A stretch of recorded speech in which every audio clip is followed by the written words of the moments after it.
একদম ঝলমল করছে দার্জিলিং, দারুণ লাগছে। মনে হচ্ছে তারাদের দেশে চলে এসেছি। আমরা এখন আছি লেপচা জগতে আছি। এই আমার গাড়ি, বাঘ বাচ্চা, আর এই হচ্ছে দার্জিলিং।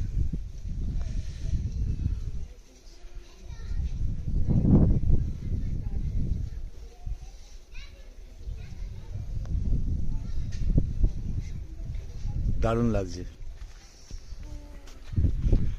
হাই, এটা হচ্ছে দার্জিলিং। I love Darjeeling.